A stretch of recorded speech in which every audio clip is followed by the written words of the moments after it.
Boa noite, galera. Boa noite, boa noite, boa noite. Sejam todos muito bem-vindos a mais uma live de domingo. Mais uma. Hoje comigo. Já vou puxar o Joel logo de cara. Primeiro, como é que vocês estão? Boa noite. Boa noite, Vivi. Boa noite, Renato. Boa noite, Augusto. Boa noite, Tiagão. Como é que foi o seu fim de semana? Tá animado para uma segunda-feira que começa amanhã? Mais uma semana começando. Então vem chegando aqui, eu vou puxar Joel J, vou puxar Flávio Augusto para a gente fazer a penúltima live de domingo antes do início da turnê da Trinca. A gente vai trazer bons insights aqui, então a minha dica para todo mundo que está aqui é clica nesse aviãozinho e manda para pessoas que você deseja uma boa semana. E aqui do nosso lado a Trinca se compromete a dar o melhor nos minutinhos que passaremos juntos aqui. O objetivo dessas lives de domingo é que não te faça dormir mais tarde, que te faça dormir melhor e que você acorde mais motivado, mais alinhado para a tua semana. Beleza? Então, vem chegando todo mundo. Vem chegando, avisa a galera. Vocês estão vendo que eu tô num lugar diferente, né? Eu tô aqui num hotel em São Paulo, no Hotel Rosewood. Tem um evento do Class Club nos próximos dias. Os próximos 2 dias estarei aqui em São Paulo. Então já vim dormir no hotel, porque amanhã a gente começa cedinho com os nossos sócios aqui do Class Club, nosso grupo de empresários. Então, tô num cenário diferente. Beleza? Bora? Deixa eu já chamar a galera aqui, calma aí.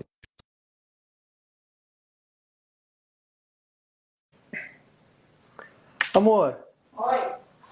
Você viu que tem um violão aqui. O Joel deve estar com o violão dele na mão. E como que eu não tô com... Tem um violão aqui. Aí, ó. Legal, né? O quarto tem um violão, né, cara? Eu achei muito legal aqui, ó. Porra! Que isso, velho?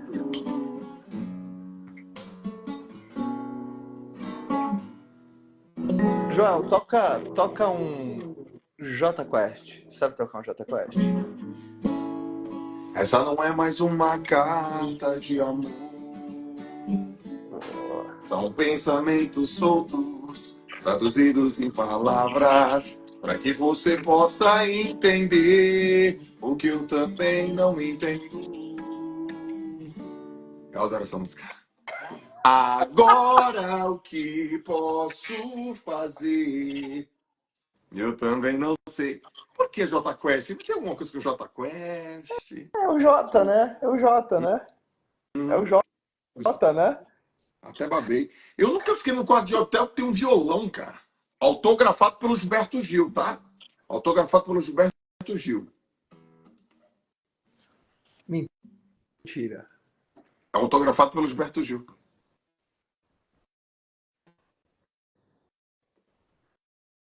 Agora, como que você sabe?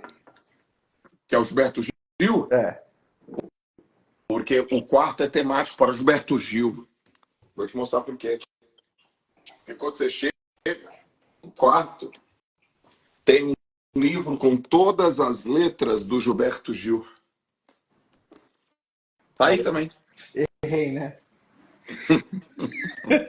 Errei, né? Eu podia prestar mais atenção nas coisas, né? Sair do meu mundo da lua aqui, né? Todas as letras do Gilberto Gil. É, então, errei. Passei uma vergonha na frente de 2.000 pessoas aqui. Testado. Porque tem um banner, bem-vindo ao quarto do Gilberto Gil. Bem-vindo ao quarto do Gilberto Gil. Como é que você sabe que é do Gilberto Gil? Tem um violão autografado do Gilberto Gil, tem uma obra do Gilberto Gil. Caraca. Joel, mais um domingo. Penúltimo domingo antes da turnê começar. 5.500 corações. 5.503, porque o Joel, o meu, o seu e o do Flávio estarão lá. Flávio, daqui a pouco ele vai entrar aqui também. Primeira coisa, e hoje eu vou ser o host aqui, tá, Joel? Eu vou comandar as perguntas, vou começar a perguntar para você, principalmente domingo, eu sei que para você essa janela do domingo, Peraí. nessa janela final, né? Domingo, um dia muito de família para você, A mas visão nessa janela... Não, teu design tá muito mais bonito que o meu, porra. Peraí. Deixa eu vir aqui, porra. Porra. Cara. Assim, né, porra? Pô, peraí, porra. Mó bonito com a cortina. E aí? Qual que é o teu mood, assim, num domingo à noite para se preparar para a semana, assim? O que você faz? Você tem algum ritual, alguma rotina? Como que você se prepara? Você faz um check-up da sua agenda semanal? O que que você faz num domingo à noite, ah, que te mantém, que te faz, o domingo à noite, os primeiros 15 metros da piscina? Como é que é? Como é que é, assim, o domingo Ó, à o noite? Flavião lá. Puxa o Flavião aí, tá pedindo. Cara, eu olho minha agenda, planejo minha agenda de maneira organizada, olho o que vai ter durante a semana, defino a palavra da semana. Olha aí. Fala, galera! E aí? Beleza? E aí, Tudo bem com Flavião? Flávio. vocês? Tudo Bom? jóia? Tudo Tudo maravilhoso beleza. você. Tudo jóia. Vou sentar aqui. Acho que vai ficar meio escurinho, mas vamos embora. Vamos ficar aqui. E aí? Esse aqui tá ótimo. Tá E ótimo. aí? Nossa, quarto Chegando. bonito aí, hein, cara? É animal. É isso É aí. animal aquele. É E, Tudo animal. bem? e tudo bem, Flávio? E você não sabe. E quando você entrar no seu quarto, vai ter um violão autografado pelo Gilberto Gil. Você não sabia disso, eu sabia disso. Olha aí. Que espetáculo, hein? Né? Maravilha. Maravilha. Violãozão. Espetáculo. Ô, Joel, então, continua. Fiz uma pergunta pro Joel, Flávio. O que que ele fazia num domingo? O que que ele faz num domingo para abrir uma semana bem? Primeiro faltam duas lives. Essa e domingo que vem é a última live antes do início da turnê da Trinca em Florianópolis, dia 18, Floripa. Estamos chegando, 5.500 corações pulsando ali na estreia da turnê. E eu perguntei pro Joel como que ele. O que que ele faz um domingo à noite para abrir bem a semana, né? Porque um dos objetivos dessa live aqui é que todo mundo comece uma semana bem, cara. Você abre a sua semana bem. E o Joel, ele tava falando um pouco da rotina aqui dele, de entrada. Então continua, Joel, porque eu quero saber do Flávio também. Tá. Eu olho minha agenda sempre. Então eu olho o que vai acontecer na minha agenda. Então eu tenho uma agenda, fica no telefone, é uma agenda compartilhada com a Larissa, né? Então eu tenho uma agenda com a minha esposa. Aí algumas coisas eu deixo compartilhado com o meu time também, que é a agenda de trabalho. Então eu tenho uma agenda familiar e uma agenda de trabalho. A agenda familiar, a Larissa sabe, obviamente, e de trabalho ela também sabe. Quando eu olho minha agenda, eu defino a palavra da semana, que é uma coisa que eu tenho, uma rotina de sempre definir a palavra da semana. E quando eu defino a palavra da semana, eu preencho o meu planner. Então eu escrevo, pô, como é que vai ser, quais são as coisas mais importantes, o que tem que acontecer essa semana. E eu faço isso religiosamente. E eu faço isso umas 3 horas da tarde. Então quando é 3 da tarde, até mais ou menos mais 5, todos os domingos, olho minha semana, preencho um planner e determino a palavra da semana. E aí eu chego na segunda-feira já com mood de execução, porque eu já fiz isso no domingo. Eu gosto de fazer desse jeito, funciona muito bem para mim. Flávio, e você? Eu considero, no meu modelo de trabalho, uma das coisas mais estratégicas que existe é a minha agenda. Agenda da semana, né? Então, assim, a forma como minha agenda é desenhada, ela é desenhada para buscar atender as minhas demandas, né? Minhas demandas gerenciais, dos negócios, das pessoas com as quais eu interajo, as que reportam para mim diretamente, algum projeto novo, ou alguma reunião fora de pauta, alguma coisa que esteja completamente fora desse planejamento, tem também espaço para algumas coisas que estejam fora de pauta. Então, o planejamento dessa agenda é uma das coisas mais estratégicas que existe, porque se eu planejar essa agenda errada, eu não vou dar conta daquilo que eu preciso dar. Só que essa agenda é uma agenda viva, porque como as coisas que eu faço, que eu realizo, às vezes elas vão se transformando, elas vão se modificando, ou elas vão mudando de patamar, volta e meia a gente tem que dar uma calibrada nessa agenda.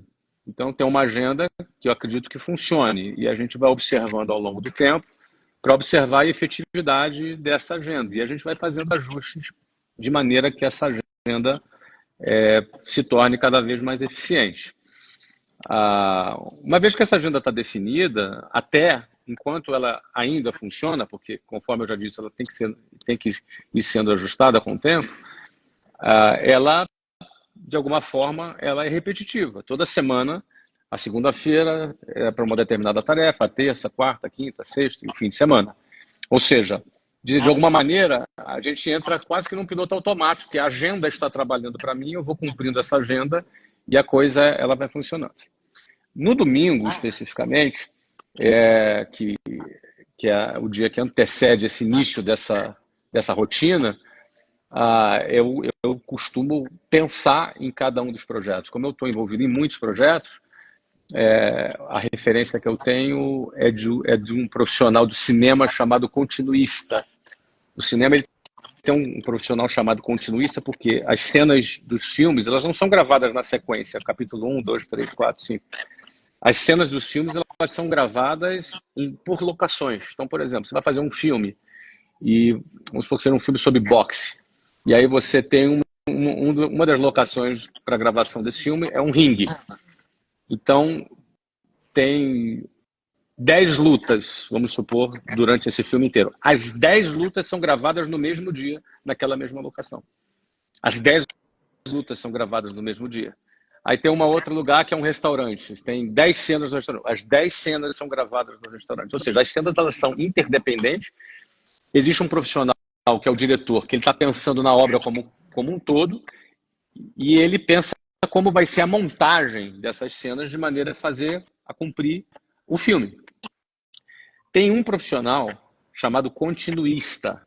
O continuista é aquele cara que garante que vai existir continuidade entre uma cena e outra. Como elas são gravadas em dias diferentes, em situações diferentes, ele é que garante que a coisa vai ter lógica. Então, por exemplo, um cara não pode estar numa cena, numa hora, com o cabelo molhado, e daqui a pouco faz um corte, daqui a pouco o cabelo dele está seco. Às vezes acontece esse defeito no filme e a gente percebe. Ele não pode estar, por exemplo, com barba numa cena e sem barba na outra cena. E quem garante que isso acontece é o continuista. Quando você toca muitos projetos ao mesmo tempo, você precisa ser continuista de todos esses projetos. É como se você estivesse gravando várias cenas separadas ao mesmo tempo. Você precisa ser continuista. Então, se eu cuido do projeto A, e daqui na semana que vem eu vou ter uma reunião novamente sobre o projeto A, e depois eu cuidei do projeto B, C, D e E, eu preciso ter certeza de que quando eu vou para a próxima reunião, eu sei exatamente em qual capítulo eu saí da última reunião.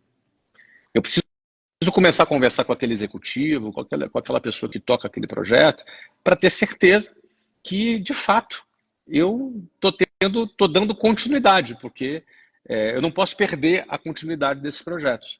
Não saber onde é que ele está, qual é o tracking desses projetos, em que ponto que ele está. Então, o domingo é quando eu dou uma revisada em cada projeto, vejo em que pé que ele está, qual foi a evolução que ele teve na semana. Então, eu já entro na semana já tendo em mente em que ponto que eu estou em cada projeto. E aí, na hora que eu vou entrar para cumprir a minha agenda, eu já estou mais localizado.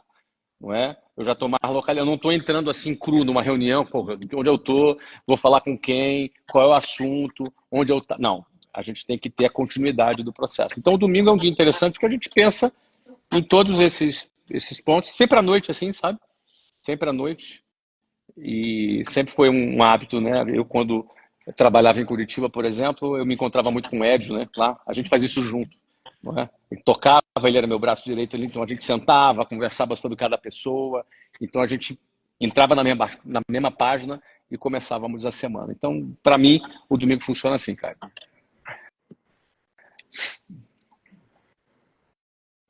Eu vou cavar eu quero que o João conte uma história, porque enquanto o Flávio estava falando né, a gente toca vários projetos ao mesmo tempo, mas não significa que sempre foi assim, contrário, né? Então teve uma única coisa, um momento de única coisa. Uma das histórias mais legais que o João me contou foi quando ele batia no braço e ele escreveu 2005 no braço dele. Por que você escreveu 2005 no seu braço num momento muito importante da sua vida, Joel? Porque 2005 foi meu ano no esporte que eu tive mais performance em nível global. Em 2005, eu fui convocado para uma seleção, fui para a África do Sul, competi, ranqueei entre os top 10 no 50 borboleta, fiz Pra quem é da natação aí sabe, eu fiz 23,80 de 50 borboleta em 2005, ou seja, 19 anos, é muito rápido esse tempo. Esse tempo até hoje é rápido, na época era top 10. Então, em 2005 foi o ano que eu só fazia aquilo, eu não fazia mais nada, eu só treinava. E aí em Só, né? 2020, Só, né? Entre aspas, só, só, né? né? Só. Em 2020 eu precisava, 2021 eu fui para um projeto importante, o mais importante até então na minha carreira como empresário. Eu precisava entrar num modo, cara, um modo, sei lá, aqui igual aquele negócio do cavalo aqui que eu não sei o nome. Qual que é o nome daquele negócio do cavalo Cabeça, aqui? Bitola. Bitola. bitola, cabeça, Modo é. bitola. Eu precisei do modo bitola. E aí eu expliquei isso para a equipe, modo bitola, e todos os dias eu escrevia no meu braço 2005. Uma canetona, assim, 2005. Pá, eu olhava, e aí eu escrevia gigante no meu braço, e aí eu pedia pra galera escrever, né? Da galera, pô, cara, eles escreviam pequenininho no dedo, assim, escondido, mas eles escreviam, era bonitinho, assim. E aí eu olhava assim, cara, 2005 foi o ano que eu fui o cara, e eu só fazia aquilo. Então me dá uma mensagem que onde você coloca o seu tempo estão seus resultados. E foco é saber dizer não, né? Então, por exemplo, tem uma passagem do Muhammad Ali. Perguntou assim para ele, perguntaram assim para ele: na sua preparação, qual foi a parte mais difícil da sua preparação para ser campeão mundial? Ele falou: a parte mais difícil era evitar as mulheres, evitar as baladas, evitar as bebidas e não dormir tarde. Tipo, a parte mais difícil da preparação do cara foi evitar tudo aquilo que estava fora. Então, Pra 2005 dizer para não, mim é. é isso. 2005 para mim é isso. E foi isso. E por que fez essa pergunta? Ah, Flávio, muitas pessoas devem estar nesse momento, às vezes, querendo fazer outras coisas do que só fazem. Eu sei que contexto importa. Cada caso é um caso. Mas eu tive uma ruptura na minha vida fazendo uma única coisa. Então, o Joel falou, né? Quando eu só nadei, né? Eu comecei em vendas há 20 anos atrás, era uma única coisa. Você foi vendendo curso de inglês, a sua única coisa. Na sua opinião, qual que é o momento que a pessoa não pode de jeito nenhum olhar para o lado? Pô, O que acontece, Caio? As pessoas precisam desejar e se dedicarem a se tornarem boas em alguma coisa. Então, quando eu trabalhava na área de vendas, eu só vendia. Era meu foco absoluto. Eu tinha que ter foco absoluto nisso. A partir do momento que eu dei um passo para abrir um negócio, e aí eu já tive que me tornar multitarefa.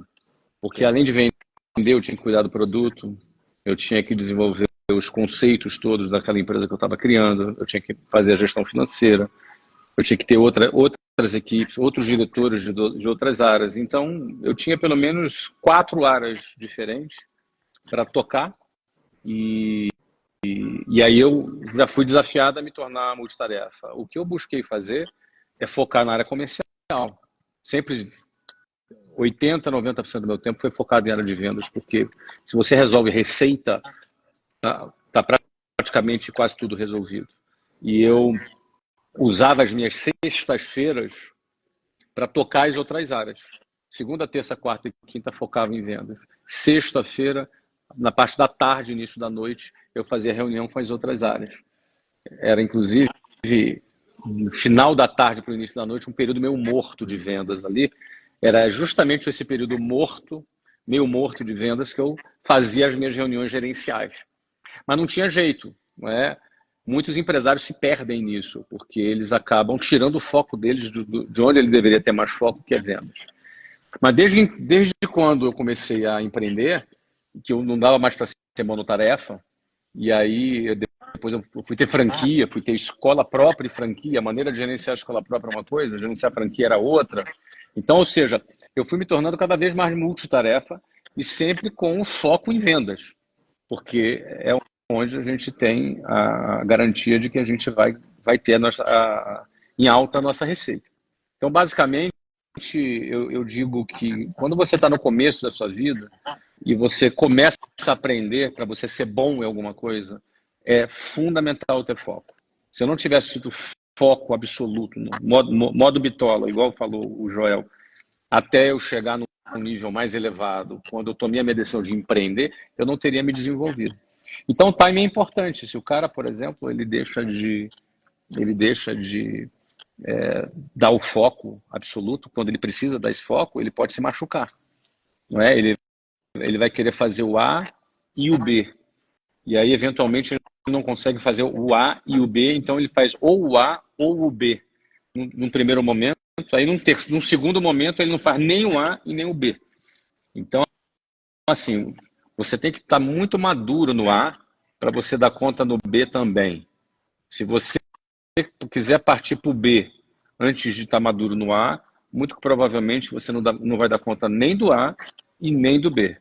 Então muito bem colocada essa tua visão aí sobre foco. Mas a partir do momento que o cara começa a empreender, não tem jeito. Aí ele começa a se tornar multitarefa. Não, e muitas pessoas começam a empreender e às vezes acabam escolhendo, acabam tendo um negócio, abrindo um negócio, aí chega uma oportunidade do colo, às vezes o cara que já quer ir para um outro negócio também. Não, mas aí já é outro papo. O cara não precisa ter 2, 3, 4, 5, 10 negócios, 20 negócios. Ao contrário, não é? Se ele tiver um único negócio, umzinho, e ele der conta desse ele já resolveu a vida dele. Só que às vezes o cara, ele nem mal deu conta do já quer abrir o segundo. E aí ele confunde. Não bota os ovos na mesma cesta, Exato. aquela coisa toda. Isso que eu queria chegar. Essa era a pergunta. Não, cara, você tem que ter foco. Atrapalha muitas pessoas, entendeu? O cara tem que... Se você tem um projeto que é bom, tem escala, que depende de você, para você se desenvolver e ter escala, não tem por que você se dedicar a outro projeto. Não tem por quê. Dá certo em um projeto, de forma relevante primeiro, para depois pensar num segundo. E não existe oportunidade única, né? É importante saber dizer não. Porque, pela regra do foco, quanto mais coisa a gente faz, pior a gente faz. É uma regra. Quanto mais coisa a gente faz, pior que a gente faz. Não significa que a gente faça as coisas mal feitas, mas é aquela coisa que a energia se dissipa. A atenção, o tempo, é uma commodity escassa, né? Mas por isso que é importante o timing, entendeu? Exatamente. No fundo, se você fizer mais do que deveria fazer no timing errado, você vai se machucar. Mas, eventualmente, no timing correto, se você não fizer, você tá cagão, você tá medroso. E aí você não cresce também, você entendeu? Sim. Então, você não pode se precipitar em fazer antes do tempo, mas também não pode deixar de fazer quando precisa fazer. Existem momentos que você precisa dar um passo mais ousado na sua vida. Que momento é esse? Cada um tem que saber que momento é esse. Se você não der esse passo mais ousado, você vai ficar limitado. Então, você tem os dois... o time é tudo. E time é uma coisa, pode parecer abstrata, não é, porque ele é um conjunto de elementos que fazem o time, né? Até que é difícil. É alinhamento dos astros. Alguém deve estar pensando nas três, o alinhamento dos astros, né? Será que eu tô nesse timing agora? Como que eu consigo saber se é o timing, né? Aquela coisa, né? Como identificar timing? O cara tem que olhar, o cara tem que conseguir reunir as informações, o cara tem que conseguir reunir o mínimo de dados que ele tem e inferir que é o timing. Ele pode estar errado, não tem garantia. Mas ele precisa ter essa percepção. Agora, o cara que está em busca desse timing, ele está mais suscetível a encontrar o timing. Porque se ele estiver deixando a vida levar, como diz a música do Zeca Pagodinho, ele não vai perceber, vai entrar 10 oportunidades na frente dele, ele não está nem aí, ele está pensando na groselha, mais nada, entendeu? Sim. Não que a groselha não seja importante, que seja muito claro, né, João? Que fique muito claro. Mas na hora do time, o cara não pode estar na groselha, ele precisa estar focado, entendeu? Só visão, João, desse papo aqui. Eu me considero um cara bom de time. Aí, qual é a premissa que você usou? Que o meu track record dos movimentos que eu fiz, a minha taxa de acerto é alta. Aí o cara vai falar, tá bom, como é que você fez isso? Uma das coisas que eu considero importante no timing para você agir, tanto timing para você sair de uma coisa, quanto timing para você entrar numa coisa, é você que momento foi que eu tinha que sair da natação, que momento que eu tive que sair da parte acadêmica, que momento que eu tive que sair de Santos quando eu estava na alta. As Bom pessoas fazem timing, o contrário, João. exato. Em geral, faz o oposto. A gente já faz o oposto. Então, sair na alta é um puta timing. Por quê? Porque você tem reserva patrimonial ainda. Você tem muito recurso com você. Então, se você muda, você carrega esse recurso com você para essa mudança. Você carrega ele junto, o que te dá tempo de qualidade para você alocar numa outra coisa. Então, você carrega ele com você. Agora, isso é sair na alta. Agora, tem gente que está perdido, foi sei lá, despejado, foi demitido, teve alguma questão, sei lá, ruim. Que horas que é o timing? É quando também o negócio está começando. Timing, pô, Flávio, Caião, a gente de uma semana para outra, a gente tem vivido isso pra caramba. No mundo dos negócios, a gente conversa com uma pessoa numa semana sobre um assunto determinado, passa 10 dias. Aquela pessoa que não entrou 10 dias para ela também partiu. Tem uma máxima, né? Se alguém te convidar para ir para a Lua, você não tem que perguntar que cadeira que você vai. Tem gente que tem essa, né? Vamos para a Lua? Ah, mas eu tenho que ver, porra, que cadeira que eu vou. Eu não entendo para a Lua. Então tem um time tem um time da alta e tem um time de chegar rápido. Chegar rápido, chegou rápido, bebe água limpa, se errar, erra mais cedo, erra barato, dá tempo de mudar. Então essas duas questões são importantes. Eu me considero um cara desde jovem, desde moleque, um cara bom de timing. Vou entrar rápido nisso aqui. Eu não preciso de muitos elementos para decidir, mas os elementos que eu uso é o 80-20.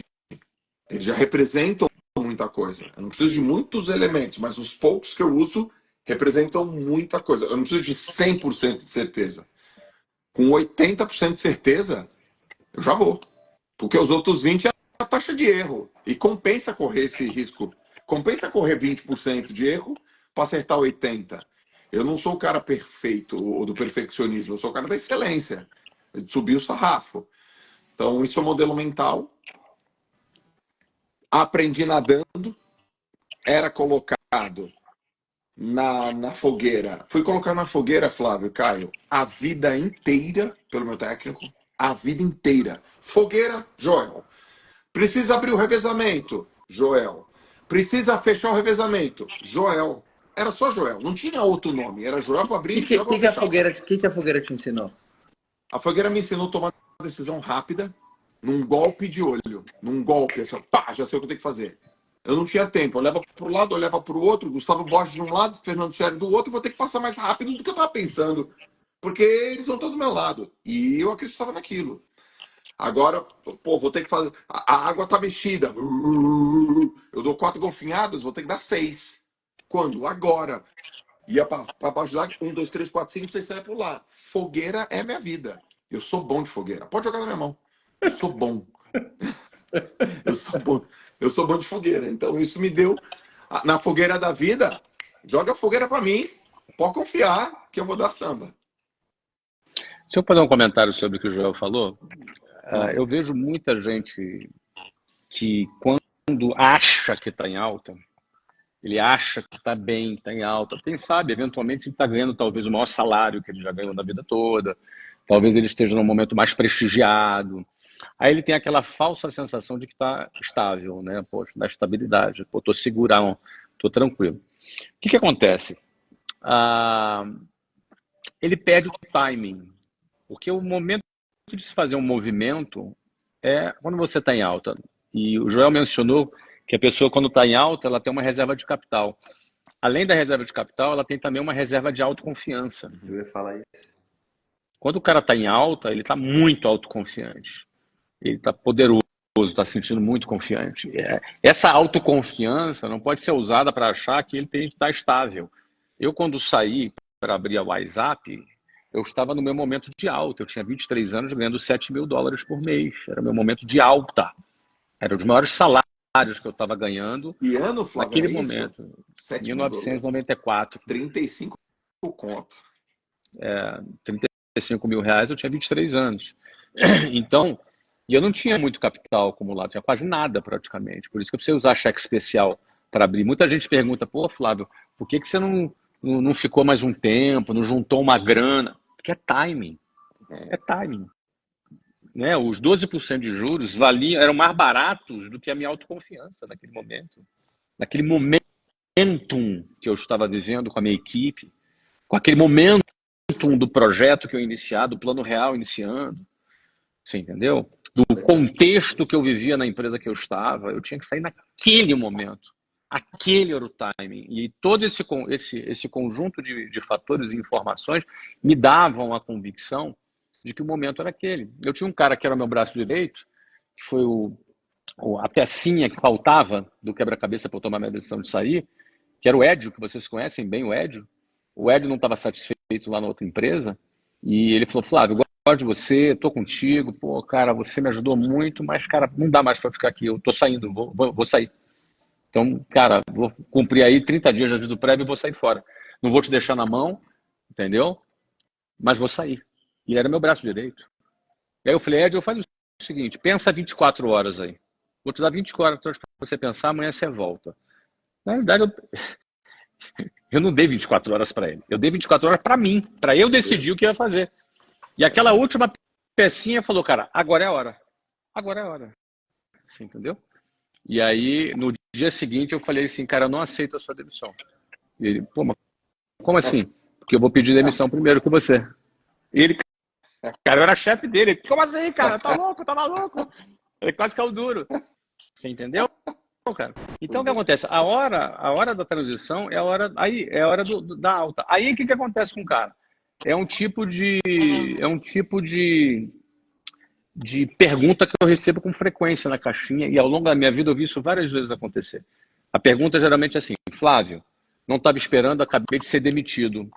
Então tomei a decisão de empreender. Eu não vou dizer que alguém que foi demitido, que se ele empreender ele não vai dar certo. Eu não posso afirmar isso. Mas na boa, no auge, a chance dele dar certo é muito maior quando ele é demitido e tem uma rescisão e pensa assim, cara, eu não posso errar. Ele já vem debilitado, né? Ele já vai debilitado, às vezes ele não está preparado, às vezes ele não tem todo o conhecimento. Ele teve uma demissão que pegou essa pessoa desprevenida e agora ele resolve empreender porque foi demitido. Cara, demissão não pode nunca ser motivo para alguém empreender.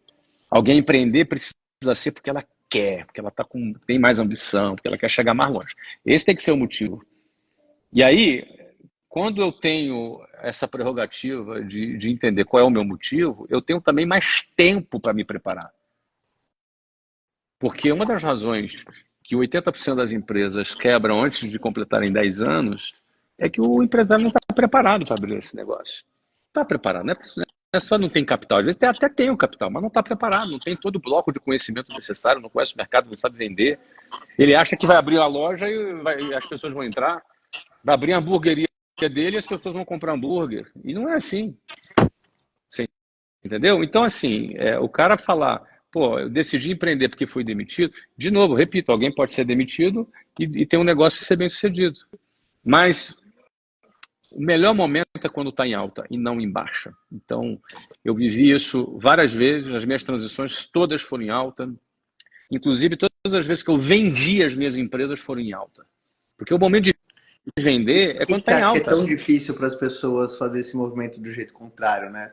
Porque elas acham isso, porque elas acham que quando elas estão ganhando dinheiro, o negócio está indo bem, está dando muito lucro, ela quer ficar ganhando lucro. Você entendeu, cara? Pô, se eu estou tendo muito lucro, eu quero realizar o meu equity, entendeu? A hora de vender é quando você está em alta. Quando você vende em baixo, você vai vender mal. Quando você vende em alta, você vende muito bem. Não é? E você tem que vender as ações da Bolsa de Valores que você tem quando está em alta. Quando está em baixo, você tem que comprar. Só que as pessoas têm um pensamento anticíclico. Elas fazem justamente o contrário. Isso se chama efeito manada. Exatamente. Sim. E é um erro muito comum.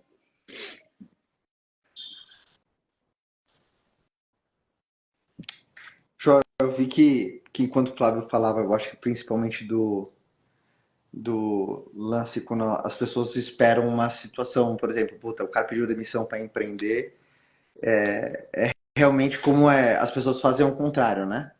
Elas fazem completamente às vezes o movimento contrário. Pergunta que eu quero fazer para você agora é: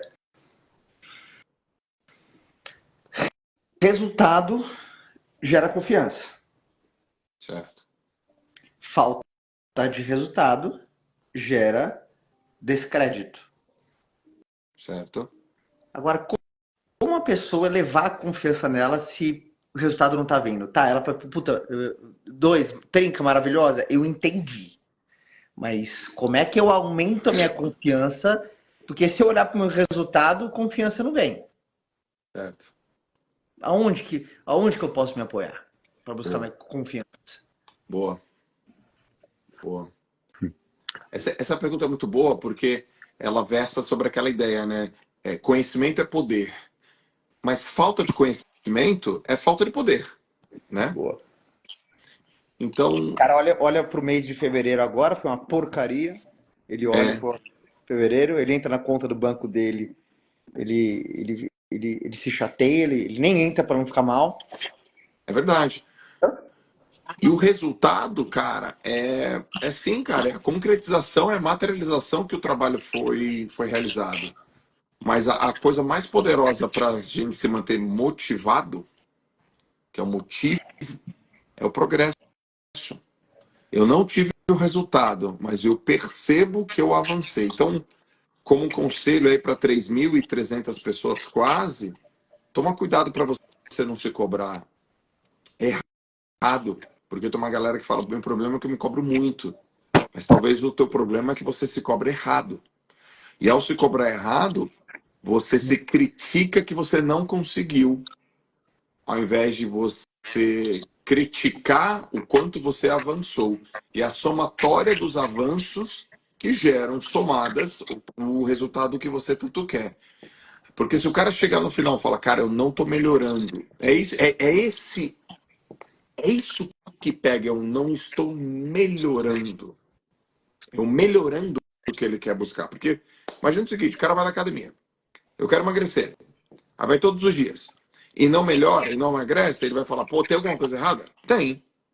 É óbvio que tem. E tem a ver comigo? Tem também. Mas a culpa é minha? Com certeza é sua. Minha que não vai ser, nego velho. É tua. Porque ou tá fazendo alguma coisa errada, ou tá fazendo, né? Não tá fazendo pouco, ou tá fazendo errado. Porque se você fizer, você vai melhorar. Não é possível. Fez certo. Fez de maneira consistente. Você vai perceber pequenos avanços. Agora, o cara tem que ter um sistema de metrificação e de acompanhamento dos pequenos avanços. Ele precisa ter esse sistema. Qual que é o sistema? Vou te dar um. Por exemplo, eu tenho uma balança no meu banheiro. Eu me peço todo dia. Tem gente que fala assim, pô, mas isso gera ansiedade. Para mim não gera ansiedade, cara. Tô fazendo dieta, tô fazendo meu treino, subi na balança, perdi 100 gramas. Qual que é o que tá me gerando ansiedade? Nada. Qual que é a ansiedade? Fui, comi pra cacete com você e ganhei 400 gramas. Pô, dá tempo de melhorar. Vou ficar olhando a cada semana? Que ansiedade. Eu acho que a galera quando a galera não tem conhecimento, ela dramatiza demais. Quando ela não tem conhecimento, ela generaliza demais. Quando ela não tem conhecimento, ela se vitimiza demais. Meu Deus, vou ficar frustrado, vou ficar ansioso. Vai nada. Vai nada. Você tem um plano, velho. A balança todos os dias lá não é para te gerar ansiedade. A balança todos os dias lá é para te mostrar todo dia. Se você der uma. Se você passou no domingo uma dieta errada, no outro dia tu pode fazer uma estratégia de só comer fruta. Pô, se liga, cara. Sem drama. Sem... Agora, Caião, esse papo não é pra todo mundo, né, meu irmão? Esse papo não é pra todo mundo. Eu repito, sendo repetitivo, Eu era medido 400 vezes no mesmo treino, pô. De novo, pega o tempo. Imagina se meu técnico fala, nada e se sinta bem.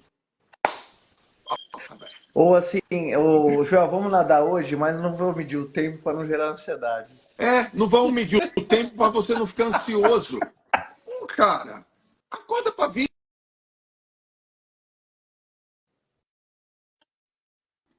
Arruma. Então, às vezes o cara fica assim, eu não vou colocar balança porque eu vi um cara falando que isso vai me gerar ansiedade. Nada a ver, turma. É que você não tem um plano, cara. Aquilo ali tá para te ajudar, um cronômetro tá para te ajudar, um planner tá para te ajudar, um feedback tá para te ajudar e você vê os progressos. Aí você vai ver que mexeu uma coisa, melhorou. Não fez aquela coisa, piorou. Que coisa melhor do que isso? Mas não é um papo para todo mundo. Por isso que eu comecei a tua resposta, a resposta da tua pergunta falando, conhecimento é poder, mas falta de conhecimento é falta de poder. E nesse caso, é falta de autoconhecimento. Porque tem muita gente que acha que não vai dar conta e que é frágil e fraco. Vocês não são frágeis e nem fracos. A única coisa que é escassa na natureza é a consciência. O restante é tudo abundante. Então é só falta consciência. A tua pergunta é muito boa, sabe, Caio? Muita gente tem essa questão, né? Se o Tostines vende mais porque é fresquinho ou se é fresquinho porque vende mais, não é? Ou seja, eu estou tendo bons resultados, fico motivado. Eu preciso estar motivado para ter bons resultados. Essa é uma questão, né? Aí a pergunta tua é como você está motivado, como você está focado, entusiasmado, mesmo quando você não está tendo resultado. Essa é a tua pergunta. Eu vou primeiro pegar uma carona no que o Joel falou, sobre avaliar progresso. Ou seja, você tem que avaliar resultado e avaliar progresso. Eu lembro quando eu passei aquela fase da minha vida dos meus 13 aos 15 anos de idade para passar num concurso. Eu fiz 3 vezes até passar. No primeiro ano, de 30 mil candidatos, eu fiquei entre os 25 mil primeiros. Era muito ruim, eram 200 vagas. Tinham 25 mil pessoas melhores do que eu. Então, do que serviu aquele meu fracasso no meu primeiro ano? Serviu para eu mostrar que eu não era tão bom quanto eu pensava. Que eu me achava bom, eu achava que eu era inteligente, eu me achava bom. E aí eu vi que não era tão bom quanto eu pensava. E aí existiam algumas razões, eu estudei em escola pública, e aí eu comecei a perceber que, cara, eu tive um ensino muito fraco, e aí eu teria 2 opções, ou me vitimizar, ou partir para cima. Como diz no popular, correr atrás do prejuízo. Eu tomei uma decisão. Falei, cara, eu não sou pior do que ninguém, eu vou ralar pra caramba e vou conseguir passar nesse concurso. E aí, no segundo ano, eu ralei, estudei pra caramba, dentro da minha referência, que eu estudava muito, gastava 2 horas para ir para a escola, 2 horas para voltar de ônibus, enfim, aquela saga que você já conhece. Eu não passei de novo no segundo ano. Mais um fracasso. Só que eu fiquei, dessa vez, entre os 2 mil primeiros. Ou seja, eu ultrapassei 23 mil pessoas. Só que 2 mil primeiros não era o suficiente, eram só 200 vagas. Mas eu tive a seguinte sensação, cara, eu não passei, mas eu progredi, é o que o Joel falou. E o progresso me deu uma referência de que eu estava no caminho certo e que talvez eu precisasse fazer alguns outros ajustes. Fiz um plano, apresentei para os meus pais, eles apostaram na minha ideia e eu fiz mais um ano de curso e eu passei no concurso. Depois eu levei 2 anos, passei expulso, essa história deixa para lá. Mas o mais importante é entender que o meu aprendizado naquele concurso, o meu aprendizado foi que eu media o meu progresso pela minha classificação no concurso. Então, medir progresso é uma coisa importante. Agora, eu tenho uma teoria meio doida sobre essa questão de Tostines, né? Se vende mais porque é fresquinho ou é fresquinho porque vende mais. É uma teoria interessante. A palavra esperança, eu tenho uma definição da palavra esperança. Esperança é uma convicção sobre algo no futuro, uma convicção que você escolhe ter sobre algo do futuro, em relação a algo que está no futuro. E é uma convicção tão grande que ela influencia a maneira como você se comporta no presente. Em outras palavras, existe uma energia no futuro. Existe uma energia no futuro que Se eu me aproprio dessa energia no futuro, eu influencio a minha forma como eu me comporto no presente. Vamos dar um exemplo. Eu quero fazer um MBA. Vamos supor que eu queira fazer um MBA. Tá bom? Vão ser 2 anos de MBA. Vamos supor que eu tenha 30 anos de idade, quero fazer um MBA, porque se eu fizer um MBA, a empresa que eu trabalho vai me promover, eu vou ser um gerente. Vamos supor que seja isso. Aí, eu estou assistindo um telejornal e vem a notícia assim: asteroide está em rota de colisão na Terra. Em 1 semana, a humanidade será extinta. O que está acontecendo? Se eu acredito nessa notícia e vejo que em 1 semana a humanidade será extinta, o que acontece com a minha esperança no futuro? Aquela energia não dá para ser mais captada. Ela tende a zero. Ou seja, se eu sei que daqui a 1 semana o asteroide vai bater e vai acabar com a vida na Terra, eu te pergunto, eu vou, naquela 1 semana, eu vou fazer minha matrícula no MBA? Não. Ou seja, a perda da minha esperança no futuro altera o meu plano de fazer MBA. Faz sentido o que eu estou falando? Total. Agora, se eu entendo que o meu futuro depende de mim, que o meu protagonismo depende de mim, que eu não dependo de governo. Se for Lula lá, eu vou vencer. Se for Bolsonaro, eu vou vencer. Se for o raio que eu parto, eu vou vencer. Qualquer imbecil que estiver lá, eu vou vencer. Se eu não tenho uma crença de que se Lula ganhar vai virar Venezuela, então eu perco a minha esperança no futuro, isso altera a maneira como eu vivo no presente. Percebe? Se eu deposito num político, numa condição macroeconômica, em qualquer situação que aconteça, para planejar o meu futuro, isso altera como eu me comporto no presente. Então, essa aqui é a teoria da minha é um conceito inicial da minha teoria maluca. Aí eu vou para um conceito financeiro. Quando você faz uma valuation de uma empresa, você projeta a valuation de uma empresa no futuro. Você projeta, né? Tudo que a empresa vai realizar no futuro, e você desconta essa projeção para valor presente. E essa projeção, esse desconto para o valor presente é o quê? É a valuation da sua empresa. Alguém te paga isso e você vende o seu negócio. Então agora vamos juntar esses 2 conceitos, a minha teoria maluca e o conceito financeiro. Se eu tenho claro a minha esperança no meu futuro, se eu entendo que eu sou capaz, eu tenho um track record de passado, que valuation é assim, né? Eu tenho um track record de passado que me dá a garantia de que eu possa projetar futuro. Se eu tenho tudo isso na minha mão, eu posso fazer um desconto para o valor presente. Eu trago o valor futuro para o presente. Eu não tenho resultado hoje. Eu sou um pereba hoje. Eu estou mal, estou andando de ônibus. Eu sou um cara que não realizou nada ainda. Mas eu tenho convicção na minha capacidade. Eu sei da minha capacidade. Eu projeto isso para o futuro e trago para o valor presente e me aproprio dessa valuation. Eu acredito que se apropriar do seu valor futuro no presente é um exercício de imaginação e você traz para o valor presente, você ganha uma energia que está lá no futuro. Segundo Einstein, a teoria da relatividade, presente, passado e futuro não existe, né?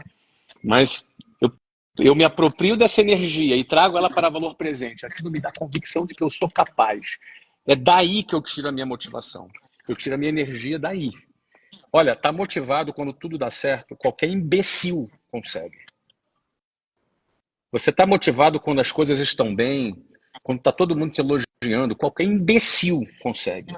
Agora, quando tá tudo dando errado, desabando de você, de onde você vai trazer essa tua energia? Vai lá no futuro, na sua esperança, entendeu? E isso vai alterar a forma como você se comporta hoje. Traz isso com uma taxa de desconto do seu valor presente, se apropria dessa energia. E essa força vai fazer você ter um primeiro progresso. Esse progresso vai confirmar, cara, realmente você é capaz. E você vai se motivando e vai empilhando esses progressos e vai ganhando confiança. Só que daqui a pouco, sabe o que acontece? O presente encontra o futuro, porque o teu sucesso no presente, os seus progressos no presente vão te levar para o futuro que você projetou. Cara, isso é uma doideira. É fantástico. É muito bonito. Maneiro, né? Nossa, muito. É muito legal, Cara, é muito legal. Se tu analisar, João, tu fez isso muitas vezes. Se tu analisar, você fez isso muitas vezes. É o filme da minha vida, cara. É o filme da minha vida. Todo mundo que deu certo fez isso, mesmo sem saber que estava fazendo. Mesmo sem saber. Exatamente. E o problema é que quem dá errado, ele não percebe que não faz. Mas sabe o que às vezes acontece? Sabe o que às vezes faz o cara não acreditar no futuro e acumular essa energia futura e trazer para valor presente? É que ele está cercado de gente que só rouba a esperança dele, só tira a esperança dele. Ele está num ambiente de gente que rouba, só abutre, ladrão, sequestrador de esperança, sabe, assassino de esperança, ladrão de esperança. E aí, cara, ele enxerga, olha pro futuro e não vê nada. Ele vê um asteroide para bater na Terra, entendeu, cara? A vida não presta. Aí ele não consegue sair do lugar, entendeu, no presente.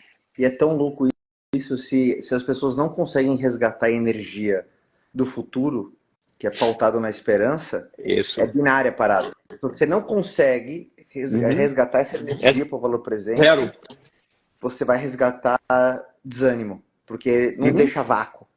Isso aí. Não tem vácuo. Você tem que ser preenchido de alguma coisa. Se você não consegue resgatar a esperança, vai resgatar desânimo. Por isso é bom se não cercar de consegue ter esperança pessoas. Então, é bom se cercar de pessoas que ampliam a sua visão sobre o futuro.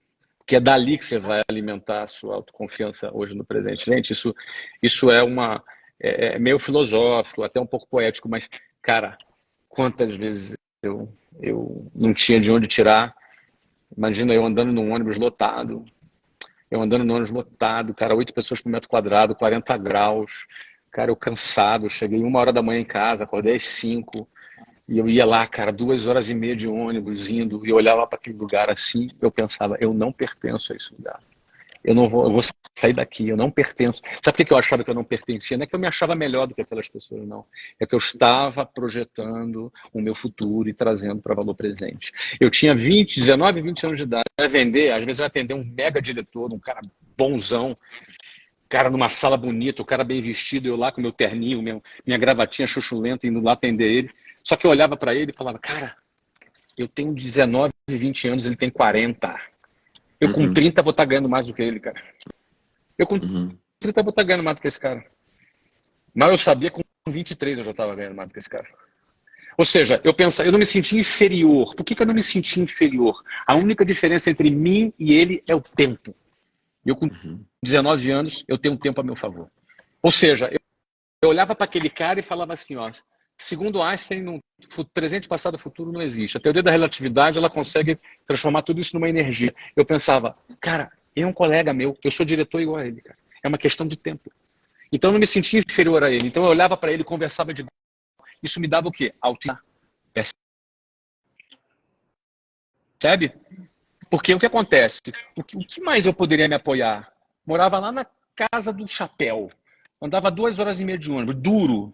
Só tinha um sapato, uma calça e 2 camisas. Eu revezava, dia sim, dia não. Eu ia fazer o quê? Ia me achar um coitado? Não. De onde eu tirava a minha convicção? Do futuro.